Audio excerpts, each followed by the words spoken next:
September 9th, 2021 with the VIHE, and we're studying the Nectar of Devotion. And today we're studying the Southern Ocean, and today we're studying the chapter on Sattvika Bhava. This is the devotional mellow nectar ocean, studying Vibhava, Anubhava, Sattvika Bhava, Vyabhichari Bhava, Sthai Bhava. And today we're on chapter 28 of the Nectar of Devotion. This is the third wave in the Southern Ocean.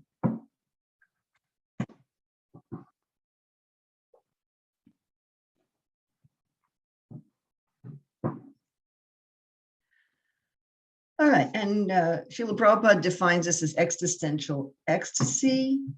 We are calling this involuntary expression. This is our very simple chart. Of course, as we go through, we find that relationships are far more complex than this. So this is where the Sthai Bhava is stimulated by Vibhava, agitated by Vyabhichari Bhava, and results in involuntary actions.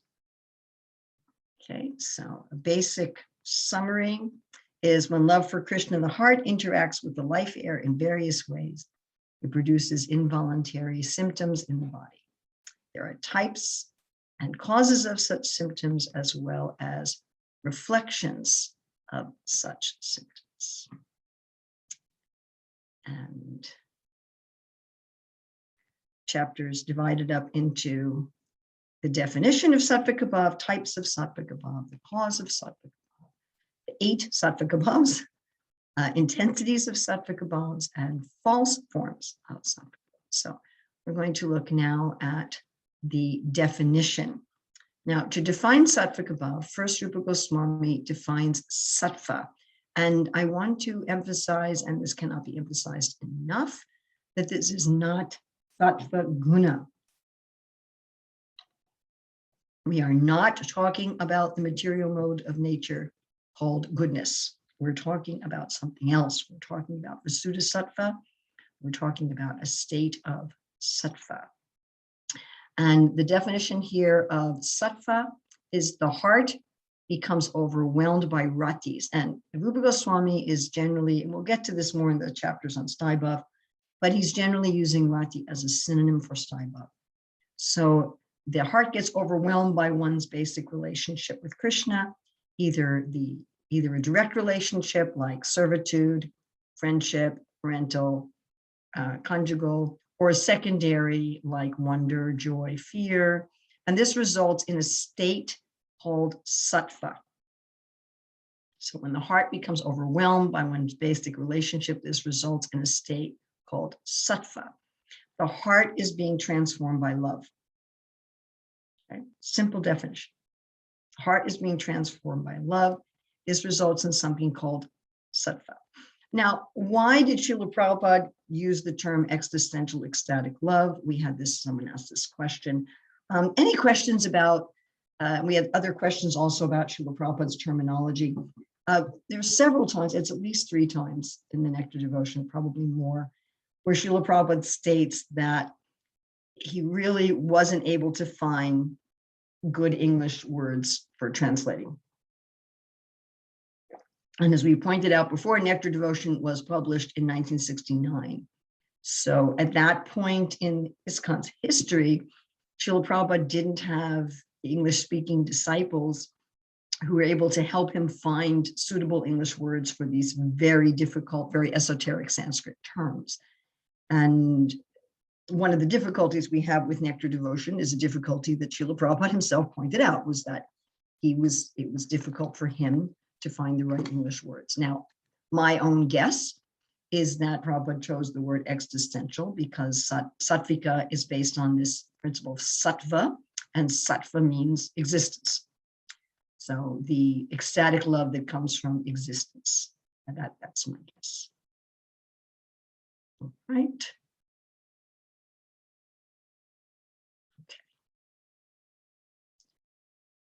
And just want to remind all of you that if you want to ask questions, that I'm going to integrate in the class.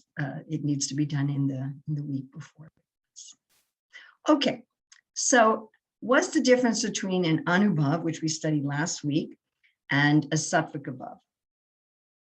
So, by the way, you're going to be tested on these definitions in about 1 minute.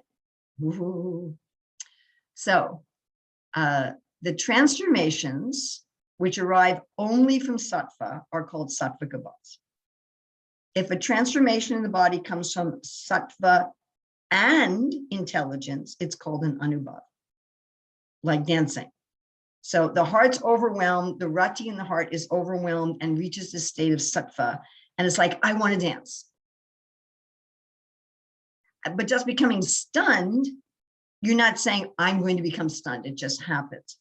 And someone asked the question, what's the difference between rolling on the ground and fainting? Well, again, rolling on the ground is something that intelligence is involved in. Like Akura comes to Vrindavan, he rolls on the ground. Fainting, there is no deliberation. There's no intelligence. You just start rolling on the ground spontaneously and involuntarily. All right. So I want everybody right now, we're just going to take a couple minutes. Please write in the chat window. All participants, please write in the chat window how we're defining sattva and how we're defining sattvika bhava. Okay, we're just going to take a couple minutes for this. Please write in the chat window how we're defining sattva and how we're defining sattvika bhava. How is Rupa Goswami defining these? Please write this now in the chat window.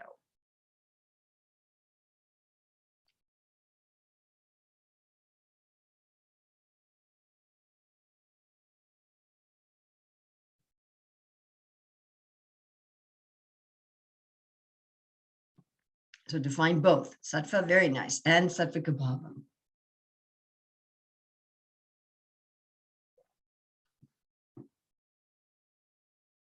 Everyone, please.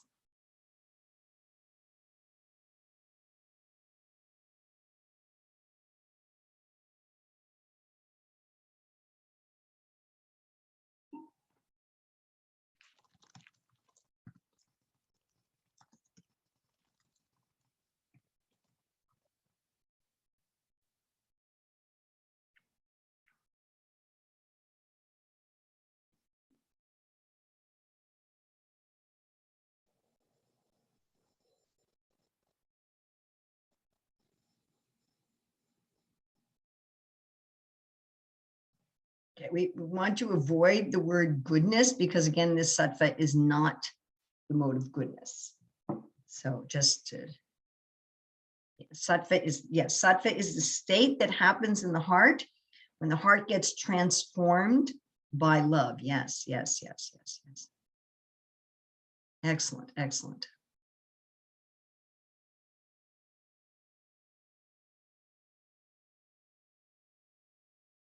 Excellent, very good. Yes, very nice.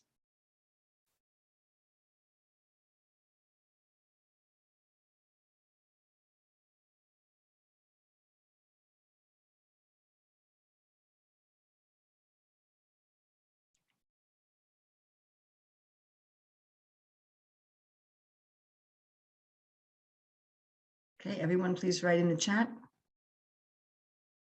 All right. Thank you very much. Okay, so we're going to go on. So there's types of sattvika bhavas, and there's 3 main types of sattvika bhavas. There's snigdha, digdha, and ruksha. Snigdha, digdha, and ruksha. Snigdha and digdha. And snigdha can be translated as soft. Srila Prabhupada uses the word moist. Digdha can be translated as mixed, soft, and harsh. Srila Prabhupada uses the word burnt. Ruksha can be translated as harsh. Srila Prabhupada uses the word dried up. And again, somebody asked a question, why is Prabhupada using the words moist, burnt, and dried up? And again, the answer is that Srila Prabhupada himself explains that he really didn't have good English translations for these words. He was trying to find English translations.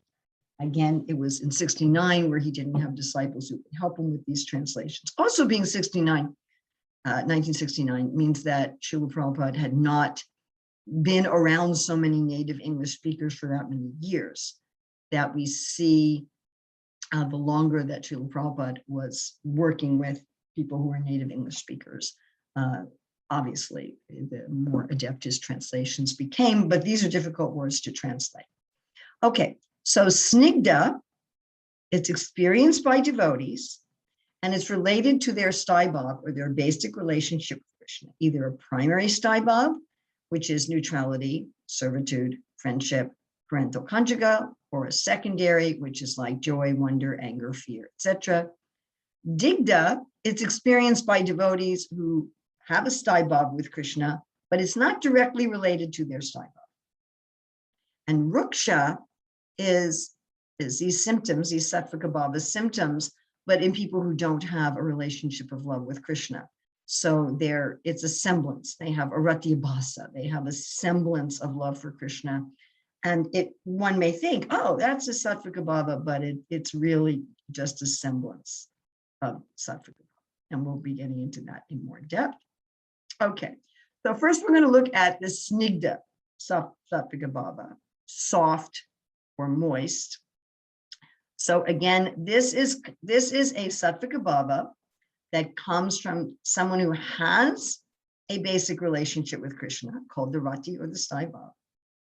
And their sattvika bhav is connected, it's directly connected to their primary or secondary sthai-bhav. Okay, so we have a primary, a snigdha sattvika bhava, soft or moist.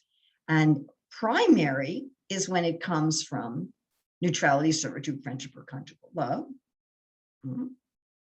And the rati, the change, that sattva change in the heart, the involuntary system was motivated by that relationship.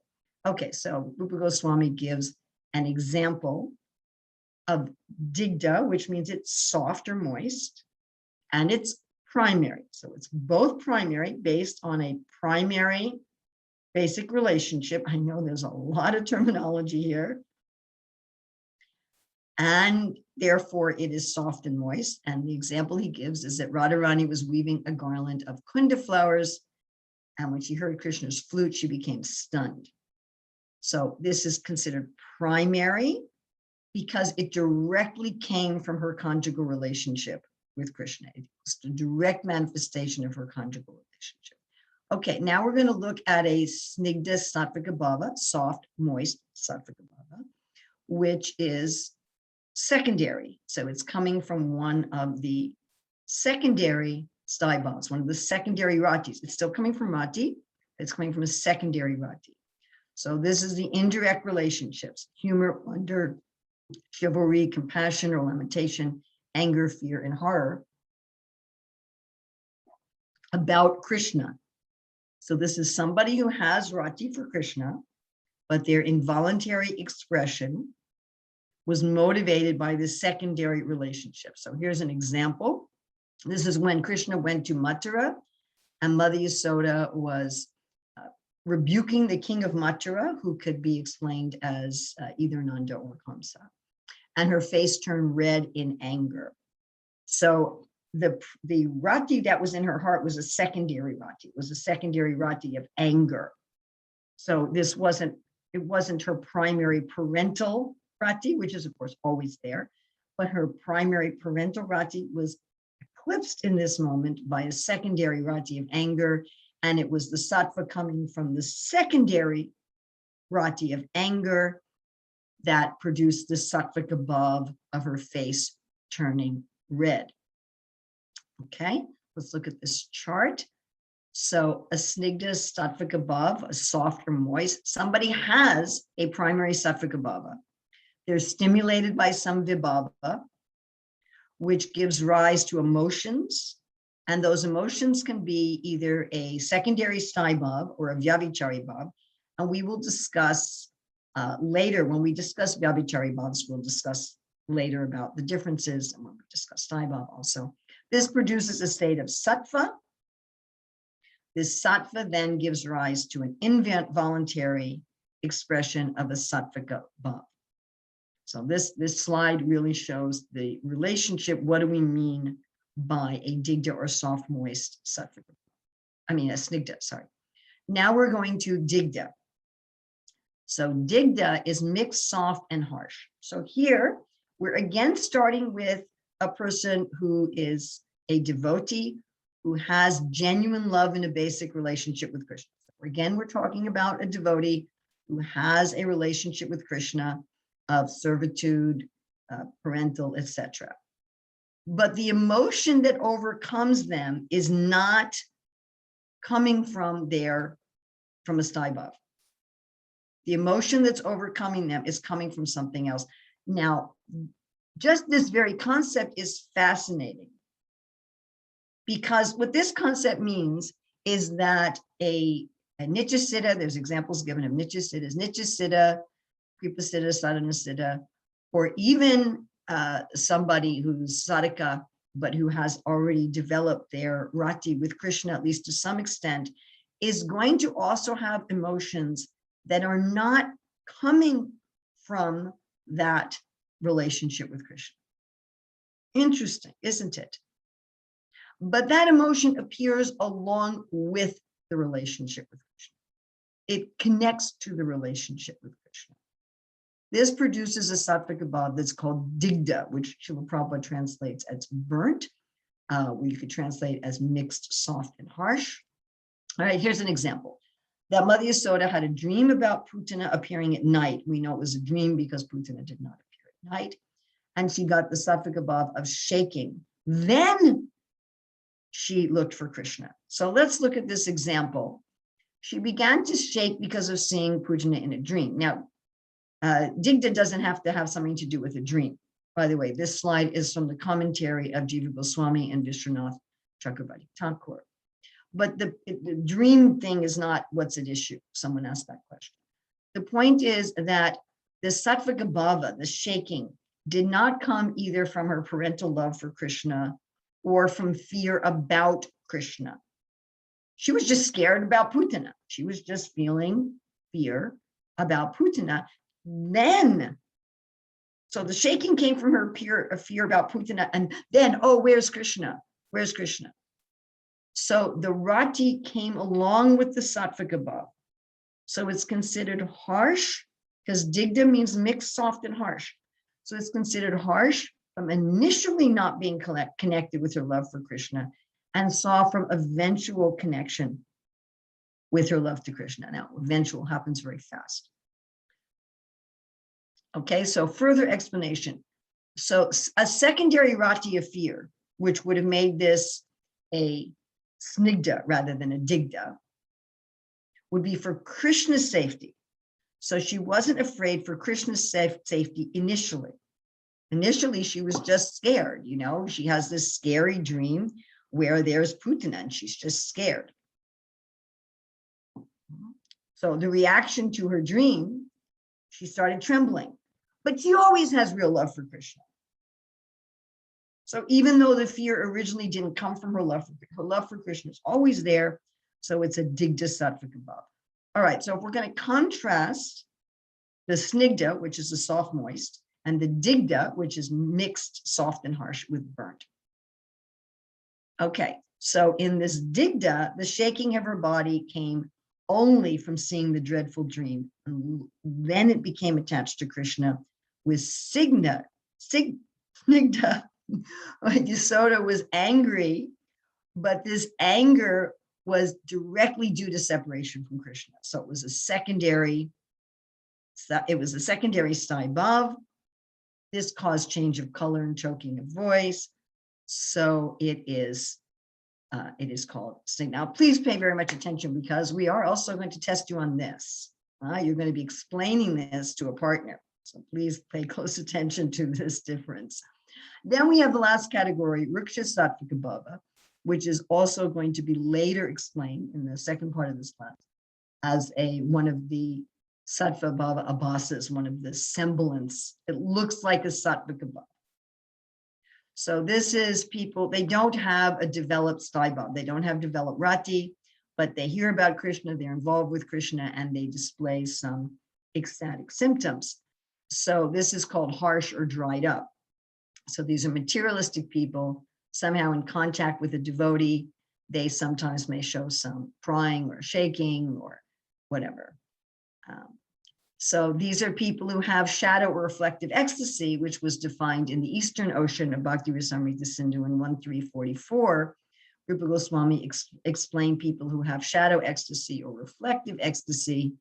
And if someone has shadow or reflective ecstasy, then they may also have a shadow or reflection of the Sattvika Bhava, which is called a Ruksha Sattvika Bhava, or dried up. So remember that Rati is the cause of bliss, right? It was Sattva interacting in the heart, but they don't have Rati. They have a reflection of Rati, and therefore it's dried up. We have here these wilted flowers. They are Sattvika Bhava. They're experiencing something, but it's dried up. So here we have a nice little chart. So this Snigdha, also called soft or moist. The Digdha, mixed, soft and harsh or burnt, and the Ruksha, harsh or dried up. So Snigdha and Digdha, the moist and the burnt, both occur in people who love Krishna. The Snigdha are moist, their emotions are coming from their basic relationship with Krishna, and in Digdha or burnt, their emotions are not arising from their basic relationship with Krishna. In Ruksha, their emotions are not arising from a basic relationship with Krishna, and they do not have developed their basic relationship with Krishna. Okay, we're going to do something we haven't done before, and we're going to have breakout rooms of just 2 people each, and you only have 5 minutes. You only have 5 minutes in this breakout room, only 2 people each. Explain to a partner the 3 types of Sattvika Bhava. So each person is going to have about 2 minutes, 2.5 minutes for my mathematicians. Each person is going to have 2.5 minutes to explain to their partner the 3 types of Sattvika Bhava. So there we go.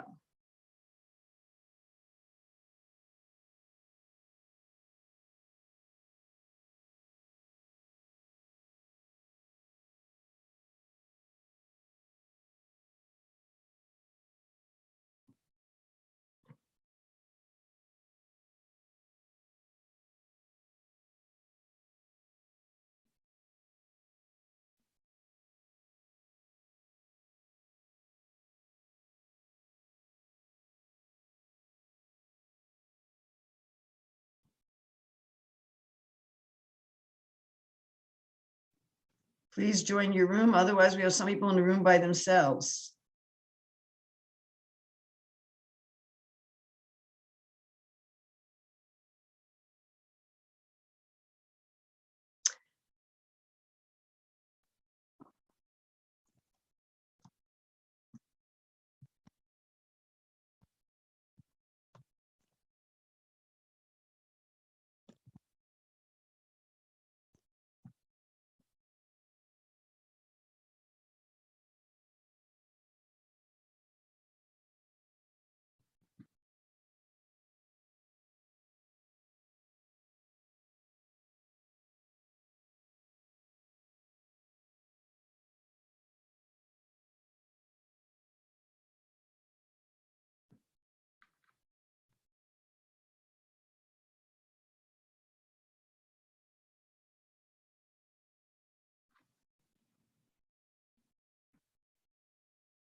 We're going to go on to the cause of Sattvika bhavs. Now, of course, we already talked about the general cause, being that the emotions in the heart of love for Krishna create a state called sattva, not sattvaguna, which then produces involuntary bodily reactions.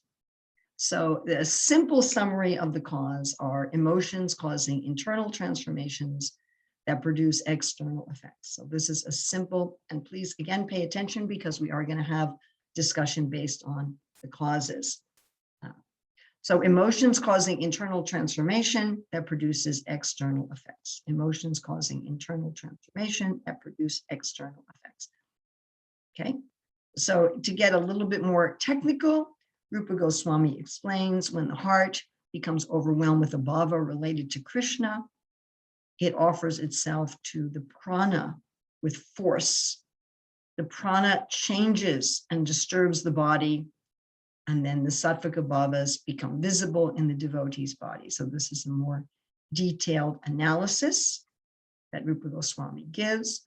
So the prana after the heart has become overwhelmed with emotion and offered itself to the prana, then takes shelter of earth, water, fire, or ether, sometimes of air, which is the basis of the prana itself, and moves throughout the body in a disturbed state.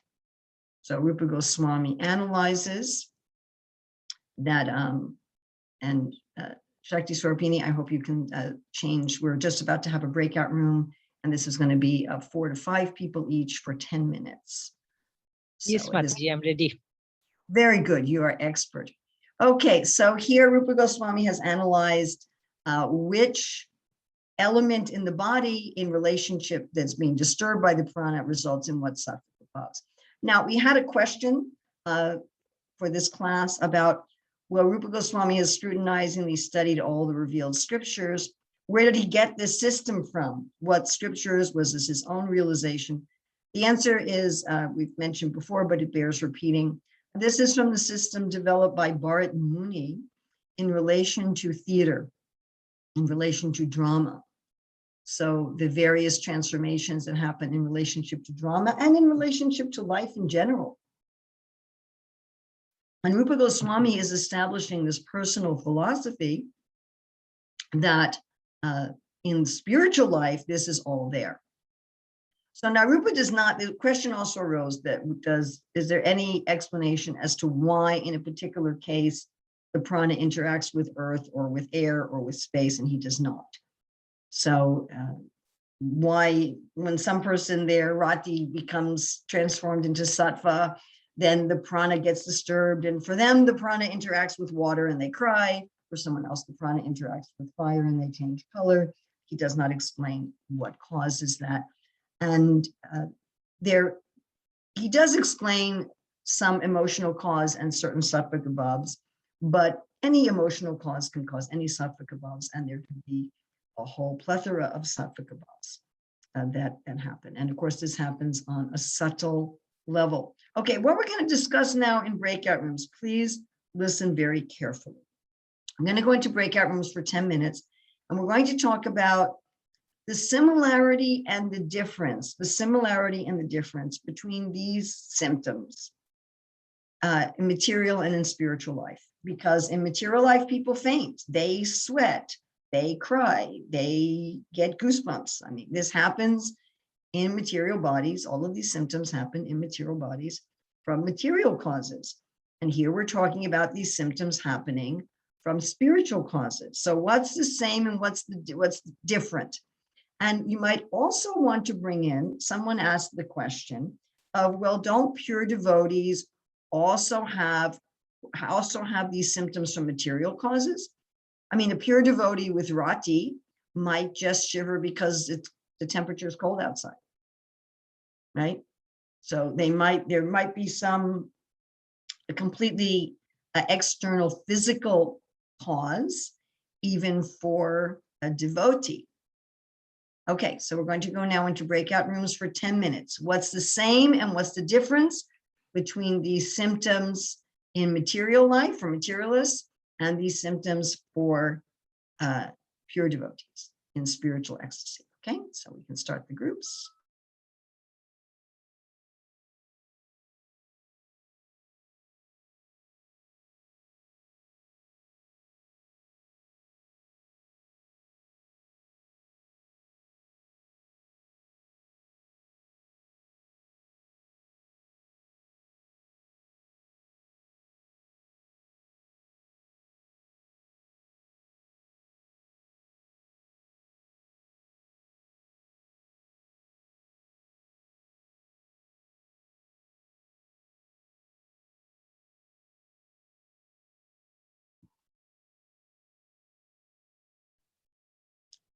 I hope you all came up with some good realizations there. All right, now we're going to look at our really fun part, symptoms and examples. And we're going to finish looking at this after the break. And I'd like you to please take some notes and think about what's your favorite one that you're going to be talking about after the break.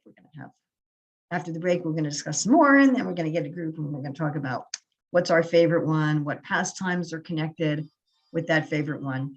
Somebody needs to mute themselves. There's someone who needs to mute themselves, please.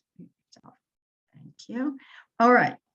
So the 8 Sattvika Bhavas, again, this is according to Bharat Muni that Rupa is using here in Transcendental Life, are paralysis, perspiration, horripilation, which means hair standing on end, choked voice, quivering, change of color, tears, and fainting.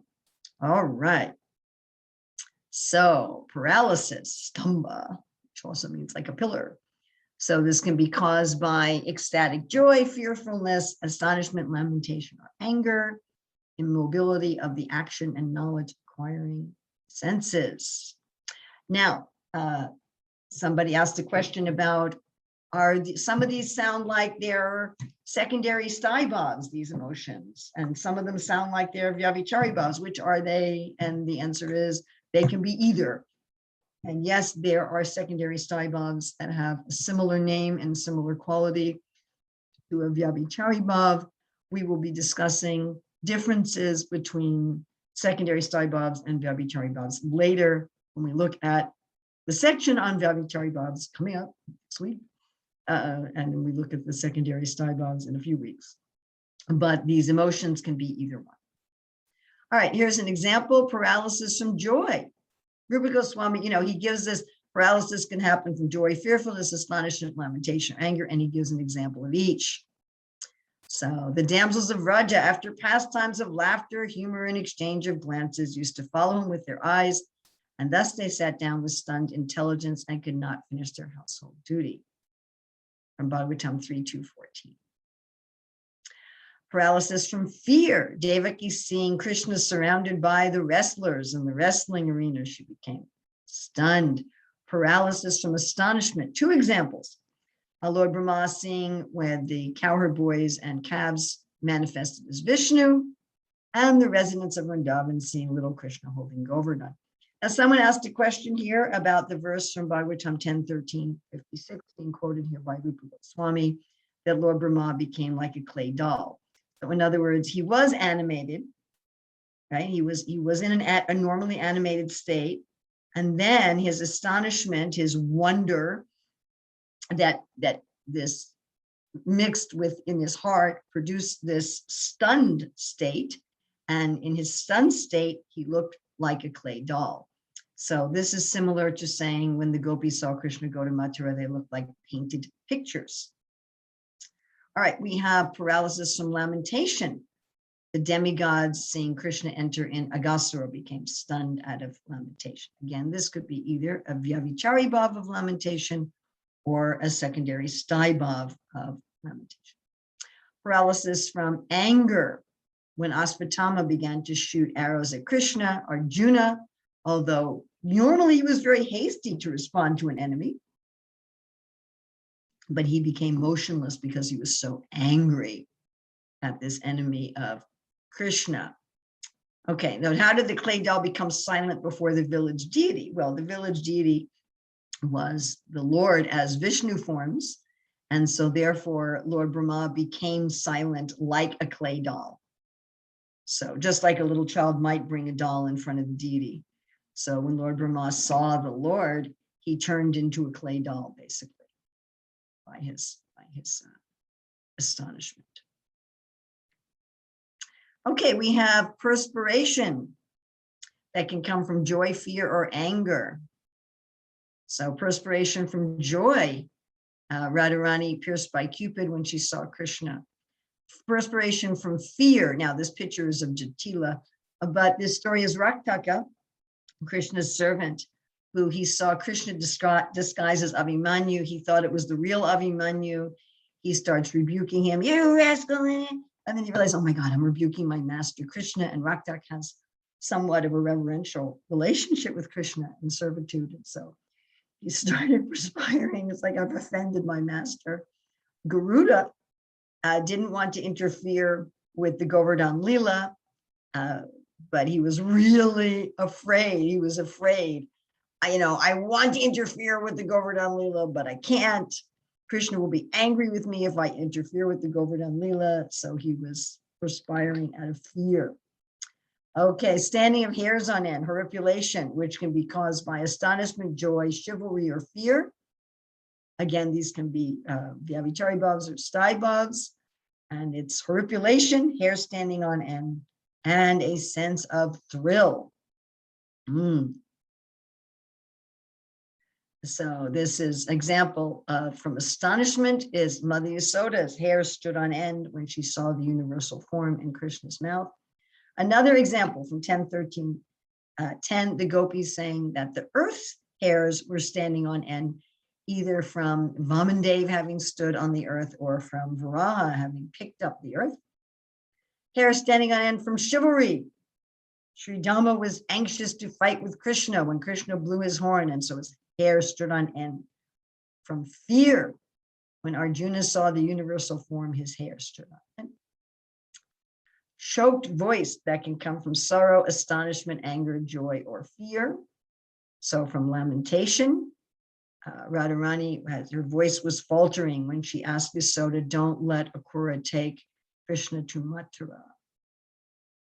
And Lord Brahma, after he stopped being a stunned clay doll, then he was still having a Sattvika bhava, because once he started praying to Krishna, he had a faltering voice, 10:13:64 Bhagavatam. All right, then we have voice choke from anger. So when Krishna asked the gopis to go back to their homes, they apparently became very angry and they started talking with faltering voices. From joy, so Akrura, when he saw all the planets in the Yamuna, his voice was choking while he was praying. This is 10:39:56-57. Voice choke from fear. This is really funny. So this is when Patri, Krishna's servant, was supposed to be holding the flute. And then his voice, he changed color, 2 Sattvika bhavs, his voice choked up, and he was afraid because he had lost the flute. All right, shivering or quivering of the body from fear, anger, or joy. So here's some fear. When Sankachuta was trying to grab Radharani, she cried out, "Oh, son of the king of Raja," and her whole body was shaking. So quivering from anger when Sahadev heard Shishupal criticizing Krishna. He was so angry, he started shaking like a mountain during an earthquake. From joy, when Radharani told one of the gopis, "Don't let Krishna near me," but actually she was really happy. She was shaking in joy. All right, change of complexion. So emotional causes grief, which is also lamentation, anger, or fear. And Rupa says, in grief, the changes can be to white, gray, or black, in anger to red. And there's a commentary that this anger can also mean when the women in Krishna's Leela get angry at him. So that's also a kind of embarrassment, like in this world when we blush out of embarrassment. So fear changes to black and sometimes white. And sometimes there's a red color from joy, but that's more unusual. So usually red color is from embarrassment to anger. Someone had a question about that. All right, change of complexion from grief. So in separation, the residents of Vrindavan turned white. Narada was commenting on this. All right, change from anger. And here Balaram's complexion turned red when he saw the assistants of Kamsa ready to fight with Krishna. He looked like a reddish moon. When the moon first comes up, it has kind of a reddish color. Change of complexion from fear. We have Indra, whose complexion turned blackish when he saw Krishna holding up Govardhan Hill. All right, going on to tears. These can be caused by joy, anger, or grief. Joy makes cool tears. Anger causes warm tears. And Jiva Goswami says you could also have a runny nose. All right, or tears from joy. For Rukmini, she was criticizing her joyful tears that blocked her from seeing Krishna. Anger, we have 2 examples. Satyabhama, who was angry due to affection. She was criticizing Rukmini. And Bhima, when he wanted to kill Shishupal, such a nice statement. It said he wanted to kill Shishupal when Shishupal was blaspheming Krishna, but because Krishna didn't order him to do so, he became engrossed with anger. It is described that there were hot tears covering his eyes as a thin cloud covers the evening moon. And when he was shedding these angry tears, he also looked beautiful. Tears from grief. When Krishna and Rukmini were talking, and Krishna was apparently threatening to leave her, so her tears mixed with her black mascara and kumkum, and she was so aggrieved, her voice was also choking up. So two Sattvika. Fainting. So this is the absence of action of the body and absence of mental function that can distinguish the self and objects. It can come from happiness and distress, and it's categorized by falling on the ground and so forth. So fainting from happiness, when the gopis were searching for Krishna, and all of a sudden he came out of the bushes. Some of them fainted from happiness. Fainting from distress, when Krishna was going to Mathura, and the gopis fainted as described in 10:39:15. All right, we're going to look at some more examples after the break, and then we're going to have discussion on your favorite Sattvika Bhava and any pastime related to that. Right now, we are taking a 10-minute break. Again, please take a real break. Get away from your phone or computer, take a real break. We will reconvene in 10 minutes. Hare Krishna, so we are resuming.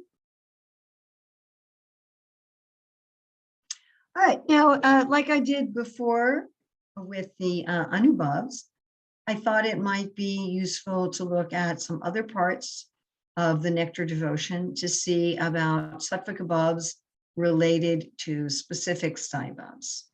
So here we're going to look at examples from the Western Ocean to particular Sthai Bhavas. So in neutrality, there's all the Sattvika Bhavas, but not fainting.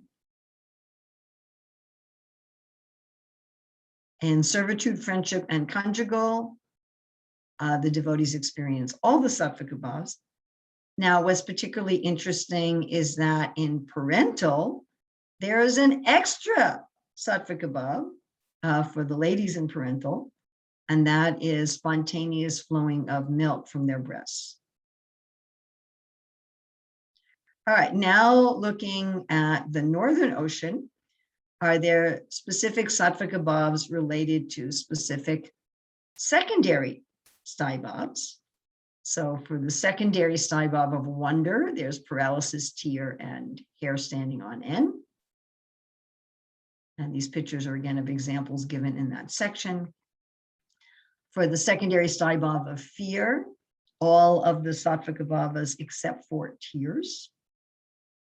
For the secondary Sthai Bhava of disgust or horror, there's quivering of the body, hair standing on end, and perspiration. And for the secondary Sthai Bhavas of anger, joy or humor, lamentation or compassion, and chivalry, which has 4 subdivisions, all 8 Sattvika Bhavas. All right, we're also going to look at an example from Krishnadas Kaviraj's Govinda Lilamrita. So this is Krishna announces his arrival in the forest by playing his flute. And he says the non-moving entities began to tremble, moving entities became paralyzed, stones became liquid with tears, colored flowers turned white, flowers began to ooze tears of sap, warbling birds became choked up, and creepers burst forth with new shoots like hair standing on end. In this way, the Vrindavan forest became glorious with Sattvika Bhavas. All right, so I'm going to put that in the chat. What we're going to be doing here, we're going to be discussing one Sattvika Bhava. Each person will choose one Sattvika Bhava that you find most interesting, and possibly, if there's time, a story, pastime that illustrates it. So this will be the discussion in your group. So we can have breakout groups now for 10 minutes, please, 4 to 5 people in a group for 10 minutes.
Hare Krishna. Well, I hope that was Tusenticha Ramanticha for everyone.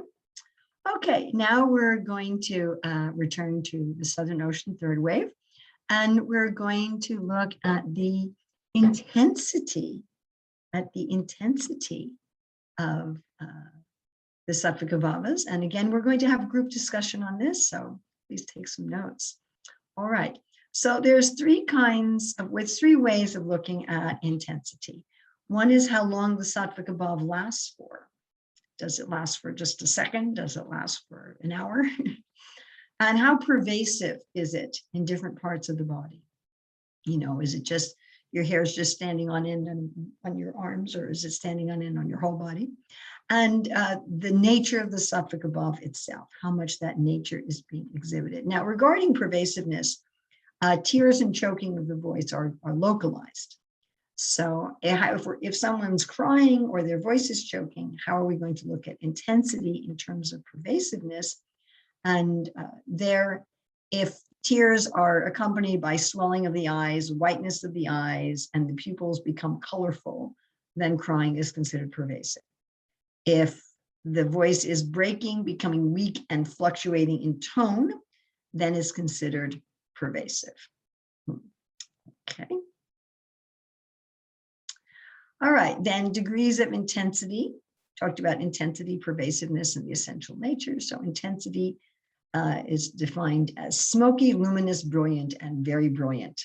So here we have also the Sanskrit terms. And so how are these defined? So smoky, slight Sattvika Bhavas, maybe 1 or 2, but they can be concealed. Luminous is 2 or 3 Sattvika Bhavas at once, and they can be concealed, but it's very difficult. Brilliant is 3 to 5 Sattvika Bhavas at once, and they're not concealed. Very brilliant, 5 or more at once unconcealed. And then we have another possible category of supremely brilliant, intense udipana, who sense intense, brilliant state in Mahabhav. All right. So in smoky, they can be concealed. Now, how can they be concealed? By adopting a mood of indifference to the rati. This is really interesting. And we had some question about this, because remember the Sattvika Bhavas come when there's some emotional disturbance to the rati in the heart that creates a state of sattva. So the way a person conceals 1 or 2 slight Sattvika Bhavas in smoky is they kind of turn away from the rati. They turn away from the emotion. They become indifferent to the love that's happening in their heart. Interesting, huh? Okay, so here we have example of smoky. When a performer of sacrifice heard the glories of Krishna killing Aghasura, the tips of his eyes got a few tears. The hair stood up only on his cheeks, and he had a few drops of perspiration on his nose. And so his lotus face was shining. So you see, they're not very pervasive and they're very slight. All right, an example of luminous. So Krishna, when the sound, I put the quotation marks in the wrong place. Krishna, when the sound of your flute comes from the forest and arrives at my ears. This slide 3, it's nice. My hands begin to shake and I cannot quickly pick the gunja berries. My eyes become filled with tears and I cannot immediately recognize the peacock feather. My two thighs become paralyzed and I cannot easily walk one step. Okay. Then we have the brilliant 3 to 5 Sattvika bhavas at once unconcealed. When Narada saw Krishna appear before him, he lost control of his body. Due to trembling of his body, for a long time he couldn't play his veena. Due to a choked voice, he couldn't recite words of praise. Because his eyes were filled with tears, he couldn't see Krishna, he couldn't play his veena. He couldn't pray, he couldn't see Krishna because he was overwhelmed with these 3 Sattvika bhavas at once. Then you have Udipta, very brilliant, 5 or more at once. The example is, today the inhabitants of Gokula are covered in perspiration out of separation from Krishna. Their limbs are paralyzed. Their bodily hairs are standing on end. In distress, they converse with choked voices. Their complexion has faded because of the heat of separation, and they become wet from a profuse flow of tears, and they're repeatedly fainting. So this is very brilliant. And then we have this exceptional case of supremely brilliant. And this is in Mahabhav. So if we look at the level of intensity, Rupa Goswami does not give any information about Digdha. I'm going to assume that Digdha is the same as Snigdha. So Digdha or soft real rati can have all the levels of intensity. Ruksha, which is from a shadow or reflection of rati, generally is only at the smoky level. But sometimes in festivals with devotees, it goes up to the blazing level. And here we see the types of Sattvika Bhava are related to intensity, although not related to the type of Sattvika Bhava.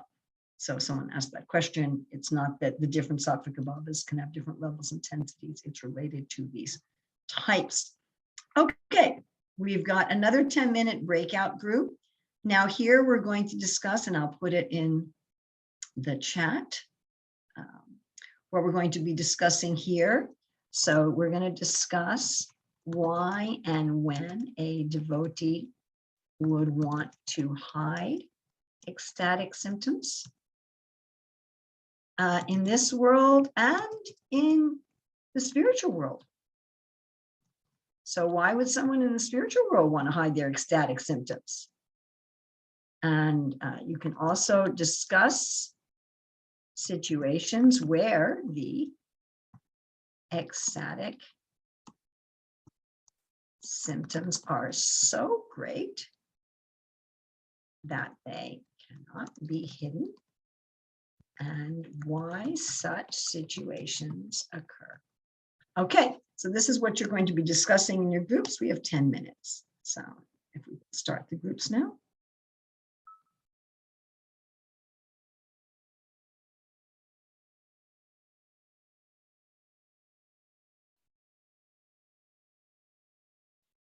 Well, I hope you all found that enlivening. Now we're going to go on to our last section, which is the different types of abhasa. An abhasa is a shadow or reflection of a Sattvika Bhava. So something that looks like an ecstatic symptom in relationship to Krishna, but it's not really. And, you know, this is different from something which is obviously just a completely mundane emotion, because it looks like it is a spiritual ecstatic Sattvika. And so from superior to inferior. So the best is the ratyabhas. So a person has a reflection of love in their heart. Sattva abhas is they have a reflection of sattva in the heart. Nisattva, nothing. And pratipa, so nisattva, there's no emotions. Pratipa, there's oppositional emotions. So let's look at this again. So ratyabhas means, this is the same as the ruksha Sattvika Bhava. Remember, we had the 3 types, the snigdha, the digdha, and the ruksha.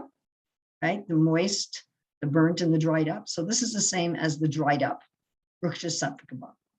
So you're near an advanced devotee, but it's not your rati. You're reflecting their rati. Then sattva abhas. So remember, sattva here is a change in heart. So your change in heart is material. It's not actually spiritual. Or somehow you're hard-hearted, but you've heard Krishna Katha. Nisattva, there's nothing going on. You're just an actor. And pratipa, you have emotions, but they're in opposition to Krishna. They're not love. Okay, let's look at the first one, which is Ratyabhasa Bhava Sattvika Bhasa. So there's a touch of love. So the symptoms are coming from a shadow or reflective ecstasy. There's a superficial attraction to the Lord that's caused by association with an ecstatic devotee. So an example, someone living in Varanasi, and the implication here is that they're interested in liberation.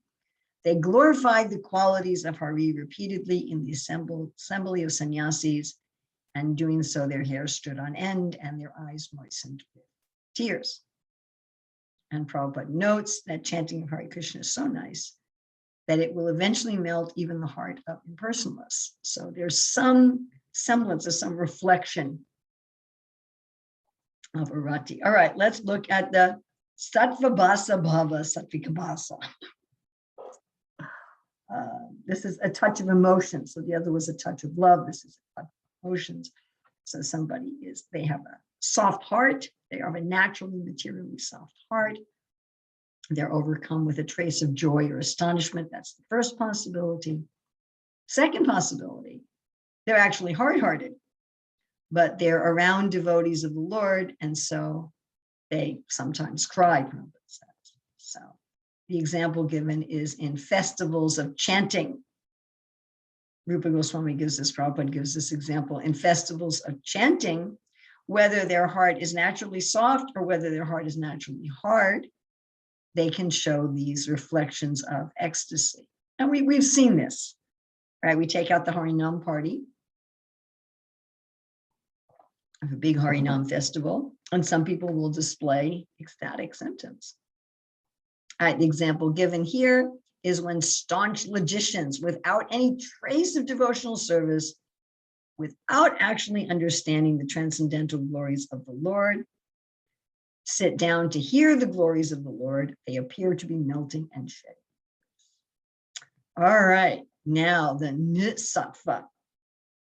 There's no sattva, there's no emotions. There's not even a shadow, there's not even a reflection of joy or astonishment affecting the heart or the body. So this is an actor. Just like in any play, in any drama. So the actor is crying, but they're crying by practice. They're not actually crying about anything, right? Or they're fainting, but they've just practiced to look like they're showing symptoms. Could these be sahajiyas? It depends.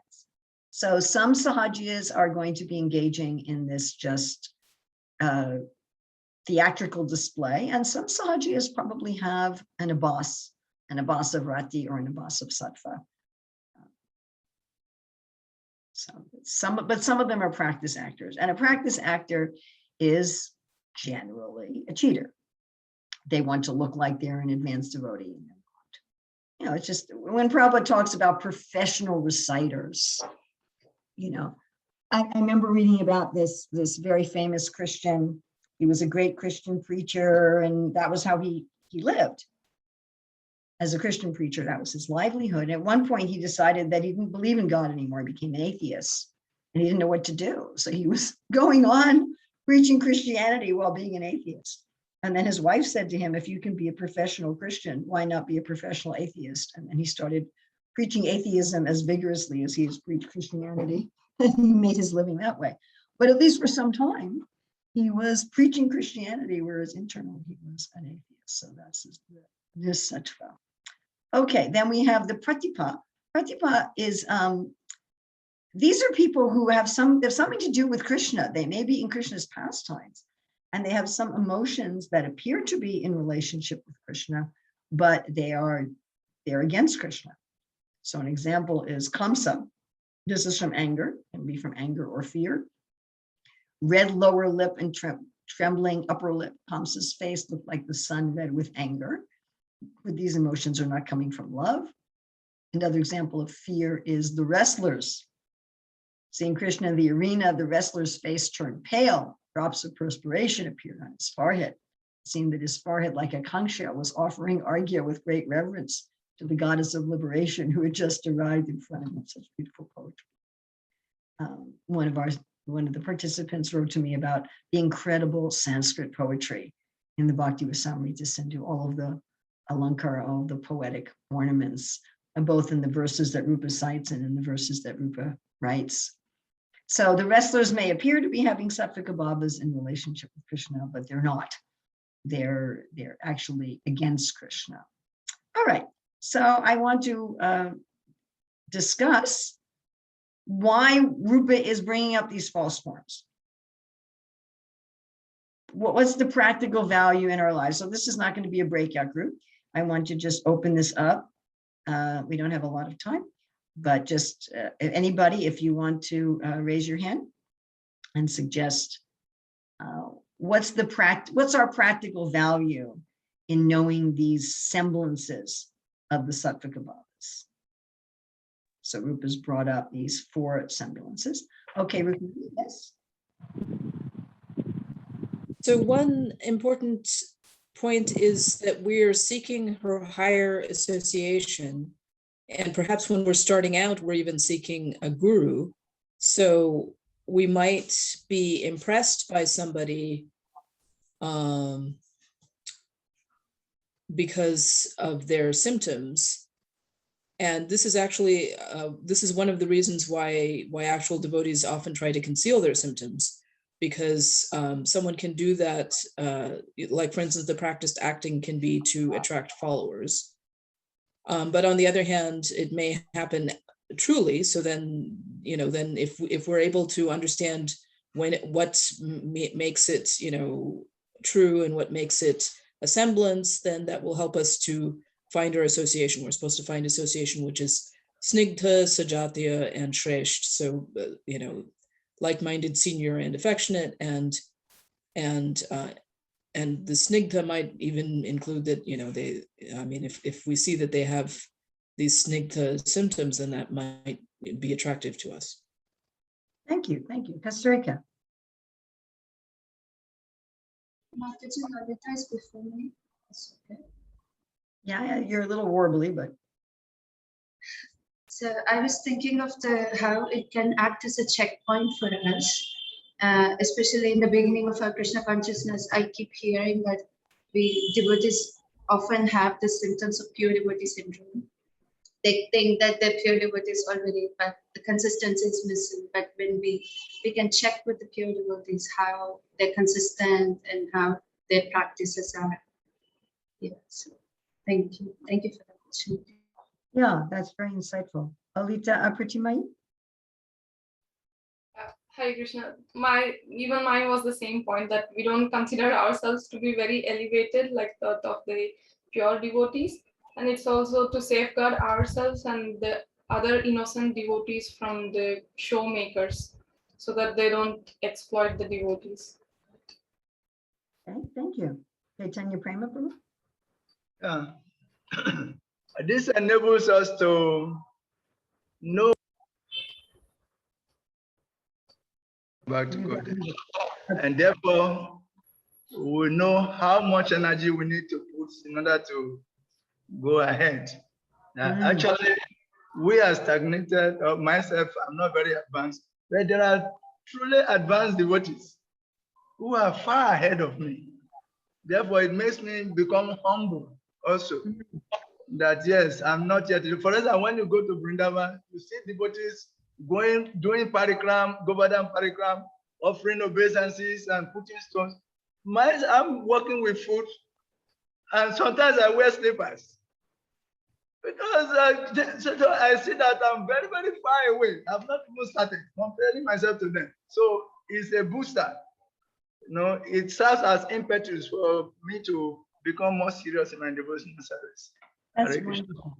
That's wonderful. Thank you. How about Priya? I was just thinking of the expression that everything that glitters is not gold.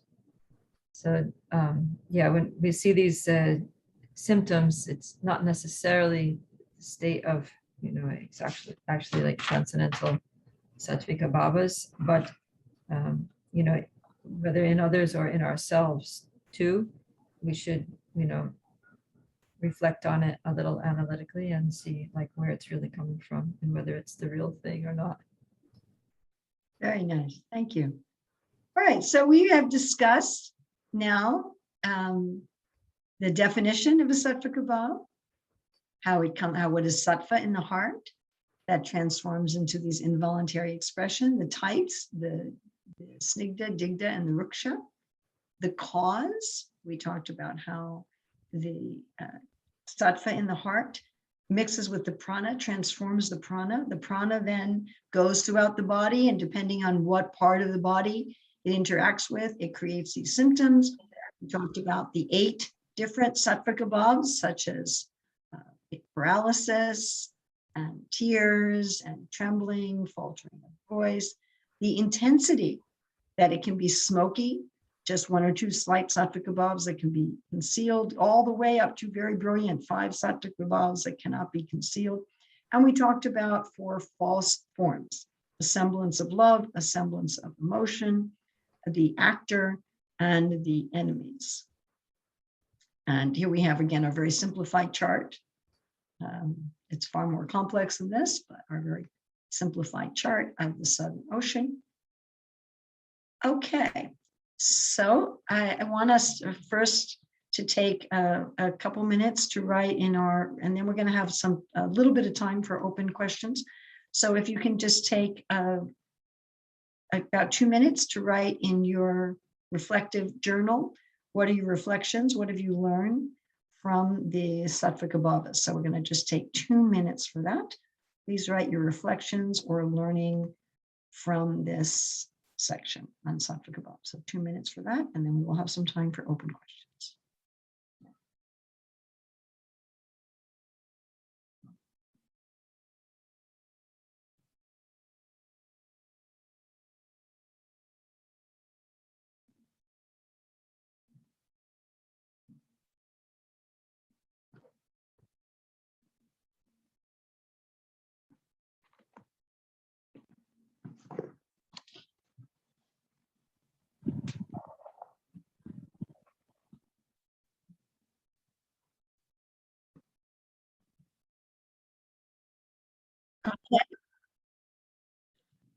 Okay, so we have about 6 minutes left before we end. If there's any general questions on anything that we've discussed so far, especially today's class, but any questions on anything, we have 6 minutes. Anyone who wants to raise their I hand? have a question. Yes, Mahalakshmi. When the devotee is absorbed in his love for Krishna and the mind absorbing it, comes in contact, his life, himself, comes in contact with the elements and then the symptoms. So those material elements are coming in contact with the devotee coming in contact with the elements are becoming subservient, or material elements are becoming subservient of the devotee's love. Yes. Okay. After all, the material elements are also, boomerang, pranalo, vayu, they're becoming spiritualized, aren't they? Like That's why there is no coverings for the devotee. The yogi cannot cross the coverings of material nature, but the devotee is already in Goloka. Very nice. Well, association. Advaita Krishna Prabhu. Thank you, Hare Mahalakshmi. Krishna Mataji. I was Hare wondering if you can comment, is it possible for someone like in our sanghas, to go on for years without experiencing any sort of these bhavas or even in the abhash form, because the inclination is mukhya, is more principally maybe jnana, or even wanting to enjoy the things of bhakti like Tarangarangini, and not directly related to Sthayi Bhav. Yeah, it is. So it's entirely possible to go on for years, decades, lifetimes, where, you know, you appear to be in bhakti and you're not. That's entirely possible.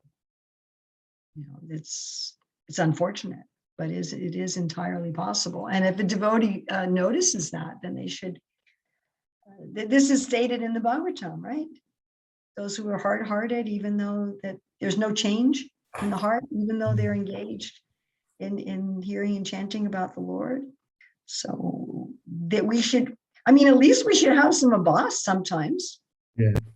I mean, at least, you know, Yeah. we're around the great devotees, we're Yeah. in festivals of the holy name. If we don't even get any shadow or reflection of love or any shadow or reflection of a heart change, there's a problem. And in that purport, Prabhupada talks mostly about offenses.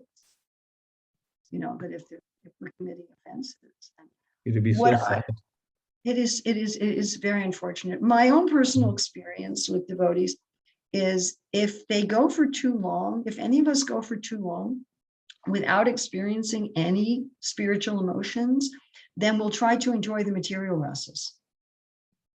And Jiva Goswami also says this in his Sandarbhas. But one of the main things that I'll see is devotees who start to make a habit of becoming very angry and critical of other devotees, often on public forums. And what they're trying to enjoy then are the secondary staibhavs or the vyabhitari bhavs of things like anger, fear, and disgust. And so they'll be constantly angry at the devotees, fearful for the devotees, disgusted. Oh, this devotee had this fall down, this devotee had that fall. And that's what they're relishing in, because we're in Annamaya Vyasa, we have to relish something. Yes. We Yes. can't keep a desert. And so if we're not relishing spiritual emotions, at least in an abbas, and we're strict, so we're preventing ourselves from like gross sense gratification, then we're going to end up trying to relish the material shadows of these emotions. And yeah, you'll find these people they're always angry at the devotees. They're always disgusted at the devotees.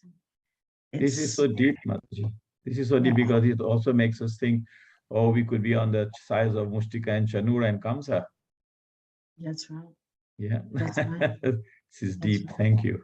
That's right. And it's, yes, thank you. Thank you. I'm so glad you brought this up. Thank you. Kamalini.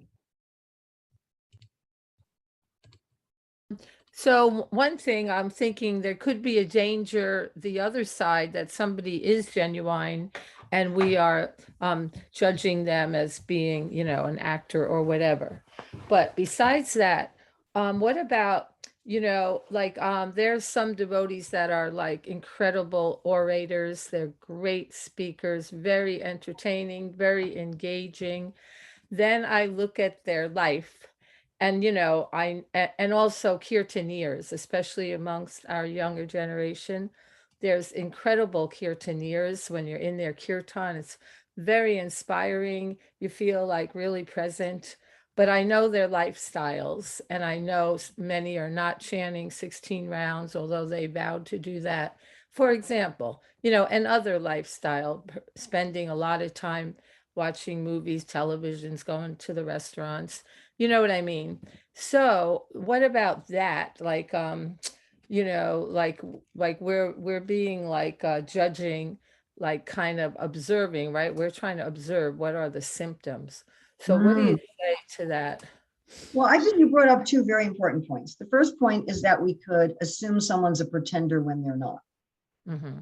You know, we could look at something that's genuine and think it's pretense. I was at a Rath Yatra a few years ago in Europe where one of the kirtan leaders, a sannyasi who has disciples, became like a piece of wood for 10 minutes. He had this stamba symptom for like 10 minutes. It was actually kind of amazing, you know, and I asked him about it the next day and he said, oh, you know, he brushed it off. It was kind of interesting. As far as the fact that we can feel enlivened by people who have problems. We can feel genuinely enlivened by classes or kirtans from people who have problems.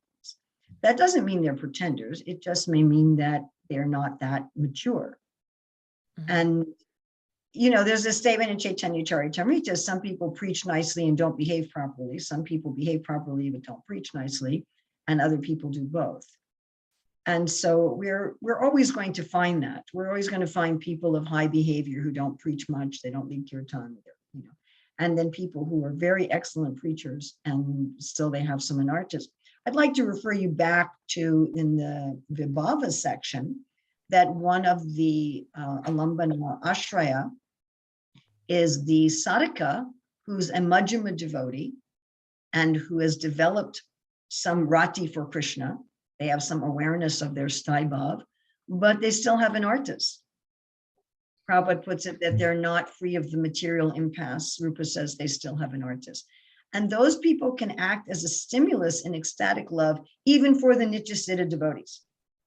So even the Nityasiddha devotees will find enlivenment by the Asattika, who's a Majjhima, and they still have some anarthas. And when I was reading that, I thought, oh, this explains why I will feel enlivened in a kirtan or a class of a devotee that I know has problems. And I might even know what the problems are, but still I can feel enlivened in my Krishna consciousness by them. And so, I think we also want to distinguish between just weakness and wickedness. Is a person wicked and they're a pretender and they're just a professional trying for name and fame? Or are they a genuine devotee who's making progress and they still have some weakness to overcome? And then we have the apichet sutaracharo, and that will be gone in time. And that doesn't necessarily diminish the genuineness of the part of them that is. Because don't we all see this in ourselves? We see in ourselves that we have some genuine taste for Krishna. And at the same time, we see in ourselves that we have some attachments and we have some problems. And I see that they're both real. Our problems are real and our attachments are real. But thank you for bringing this up. It is after 7:30. I'll just take one more from Chaitanya Prema. I'm sorry, Rukmini, and then we'll have to end. Otherwise, I won't get Chaitanya's breakfast and I'll be very sad. So Chaitanya, and I didn't ask anyone to save any for me. Chaitanya Prema. Hare Krishna, Dandava Pranam. Yes. I just want to know what should be my focus as a Actually, I will ask Mahashringa Prabhu after you because he hasn't said anything. So as go ahead. What should be my focus? Should I focus on trying to develop some emotions, or I should focus on intensifying my devotional practices? What about both? And okay. you used the word, you said, what kind of practices? What kind of practices? What was the word you used? I said sadhaka. My devotional practices, you said. I heard you use that word. Yes. You said that, didn't you? Devotional practices. Devotion means emotion. Devotion means emotion. Mechanical practices, Bhaktisiddhanta said mechanical practices are useless. So, sometimes Prabhupada will say, well, mechanical practices are better than nothing. But we want to, okay, if all we can do is something mechanical, but that's not devotional service, that's just service. So let's work on doing our services and with emotion. Let's do both. And I will take Mahashringa Prabhu, and then I have to end, or I will have no breakfast today. And Chaitanya's cooking goes very fast. Mahashringa, can you? Yes, Mataji, thank you. Nice class, very nice class, Mataji. But what I have experienced and my understanding is that we need not superficially or deeply get impressed by these external, manifestations, because it's very difficult to judge.